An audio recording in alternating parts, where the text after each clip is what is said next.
it's Kate from Wildly Unprepared again, and I'm doing another video on Malawi because that is how excited I am for this trip. I've talked a lot about Malawi and what it means to me and why I go, but I also want to tell you guys some of the amazing, beautiful, inspiring and touching stories that I got to witness and be a part of last year. In Malawi, there are different groups that we work with. There's an organization called Live Love, which they are based there, and they work with villages to create change, work with the chiefs, empower them, build community. And then there's also a college called African Bible College, which is where we stayed last year.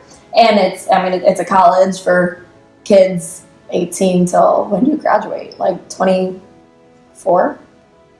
I'm so old, I have no idea when you graduate college. But yeah, so it's a college that Live Love works with a lot and that we work with and that we stayed at. And at the African Bible College, I got to meet some incredible people. There were so many super fun guys and gals who we get to spend the whole week with. We stay with them.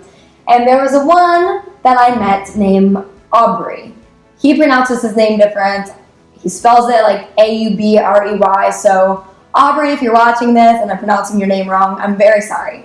But he is awesome. The story I want to tell you about Aubrey is one that really touched me when he told me it last year. But Aubrey has to earn money to go to college, and that's not an easy thing for a country that is so poor. I mean, there's few jobs and the pay is really underwhelming. So it's not an easy thing. We think it's hard here, it's 10 times harder over there. But in order to do so, Aubrey sacrifices so much and gives so much of himself that he works midnights as a security guard at African Bible College in order to afford to go to school. Now that's crazy, but what's insanely crazy is the fact that even though he's working so hard to earn money to send himself to school, he also pays for a little girl in one of the villages to go to school. So this little girl, she's so beautiful and so cute, and she's in kindergarten, but her family couldn't afford to send her to school. So Aubrey sends her to school. He raises extra money, takes money from his earnings to give to that family so this girl can get an education.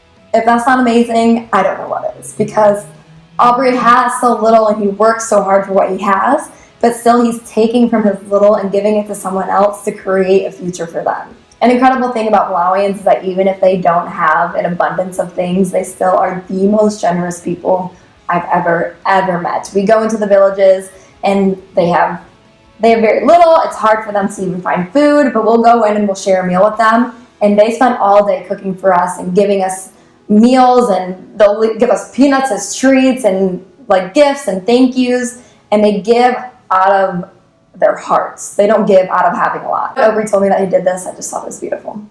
Also, how interesting is it that oftentimes the people who have little are the ones that give the most, but the people who have a lot are the ones who don't give anything. They're not generous. They're very controlling with their money. They hold it like this instead of opening it up and giving it back to people in the world. So I frankly would rather be like the Malawians any day. When we were in Malawi, I worked with the 4th grade class with Kendall Kars. She was my co-teacher, co-leader. And we worked with them, taking them through different lessons, and then we helped create a backdrop for the school play with them. And there was a little boy in the class named Collins. And I shouldn't say he was a little boy because he was really tall. He was way taller than me. But Collins, I can't speak his language, so I didn't know really what he was saying whenever we would interact. But I would just be goofy with him and poke him and stuff and have fun with him. And so we became good little pals while I was over there. And on one of the last days, Collins came up to me. He gave me this white sheet of paper. I was like, awesome, here, paint on it. I don't know, it's yours. And then one of the translators, one of the African Bible College students, came up to me and explained to me why he gave that to me. And she told me that to him, that piece of paper was kind of like in America how we'd give a teacher an apple or some type of gift at Christmas or at the end of the year to thank them and show them our appreciation for them. That was what Collins was doing with that piece of paper to me. And it was a piece of paper, it's not anything fancy, it's not anything big, that's all he had. Even though Collins has so little, he still did everything he could to show me his appreciation. And again, he was giving out of little instead of surplus, which makes it mean even more. And I got that paper, and after understanding what she explained to me, I was a mess. And I want to share that with you because I mean, just look at his heart. Just look at it. We can learn from Collins. So, another one of my favorite moments in Malawi last year was when we went to this girls' school called Girls Shine. And there's about 125 female students there, and we went in and we did different activities with them and taught them different things. So one of the classes that I did, was poetry. I ain't a poet, and I know it, but I'm so sorry. But poetry is something that I like do in my free time. I'm not great at it, but it's a good release and escape for me. So I read them one of my poems and had prompted them to create a poem of their own.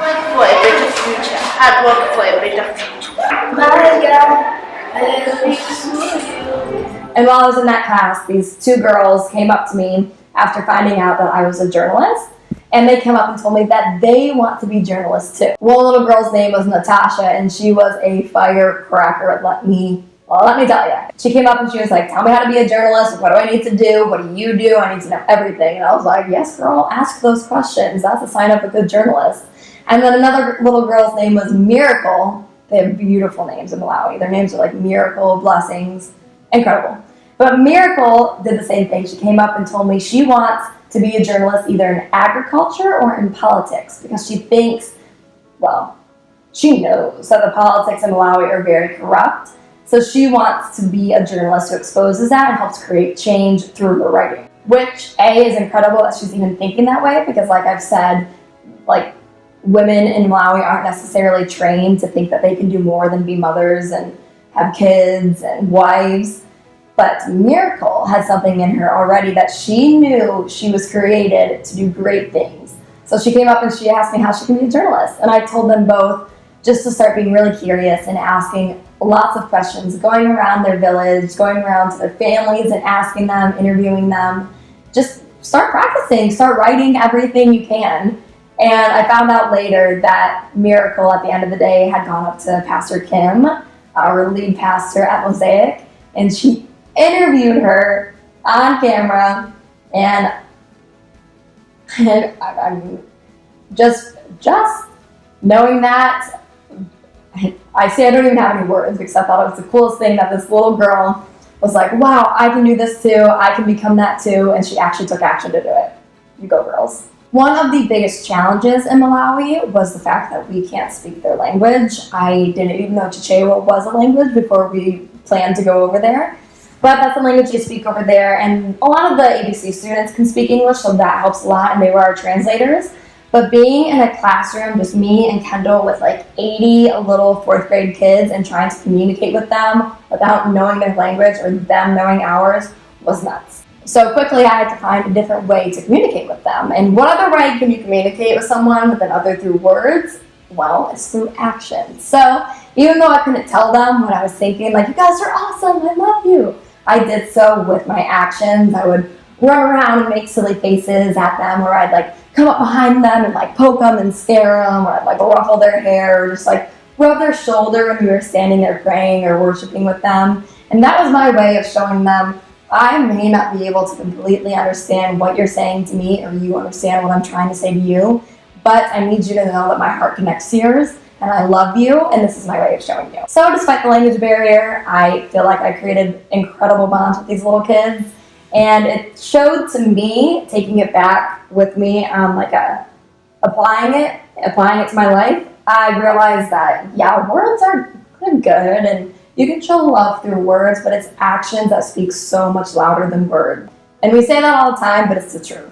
1 John 3:18 says, let us not love with words or with speech, but with actions and in truth. And at the end of the day, it didn't matter if these kids could understand English or not. What matters is that they felt loved. And it didn't matter if they finished every single task that I gave them or completely understood every lesson that I was trying to teach them.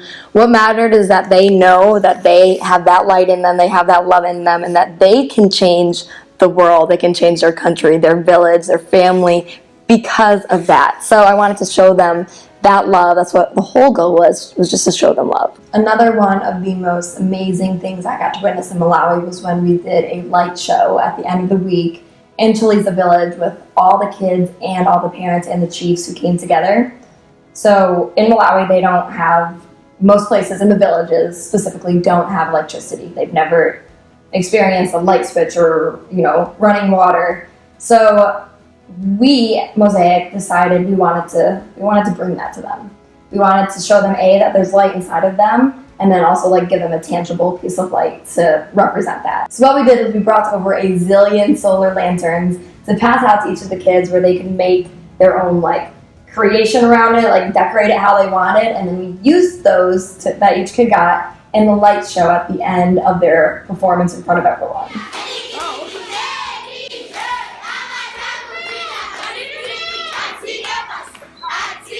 And I honestly can't even explain to you guys how incredible it was to witness that, because so all these kids, they stood in a field area with their lights, and it was dark out. The sun had already gone down. There was just a little bit of light from the moon, so it was dark. It's so dark. And those kids, they walk home in that dark. They can walk for miles in dark. Just so unsafe and so scary. Add on the fact that when they are home, they don't have light, so they can't, do their homework. They can't play. It's dark.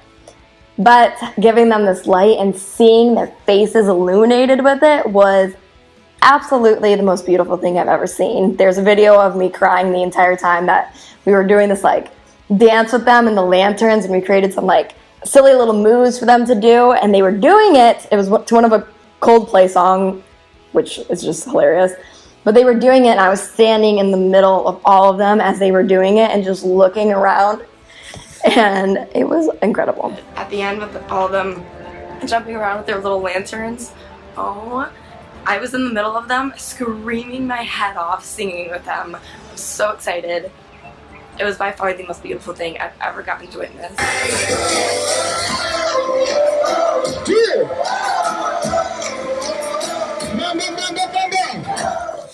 It was the coolest thing I've ever witnessed, to see how happy they were, how excited they were, how much they just couldn't even believe that they had this light in their hand and they were creating art with it. I've never seen happier faces in my life than when we told these kids about these solar lights. They were screaming and crying and cheering. And then after the show, we bussed back to the Bible college, and we could see them all walking behind us with their lanterns, and it was just the pitch black night was illuminated by these kids, and it was really inspiring.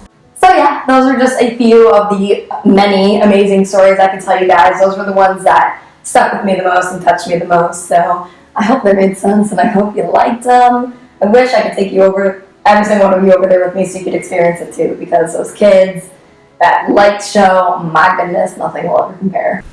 Oh yeah, and there will be more Malawi videos coming soon. Thanks for watching. Leave me a comment. Let me know which story you teared up over, because I was crying the whole time. So that's it. See you guys next time on Wildly Unprepared. Bye.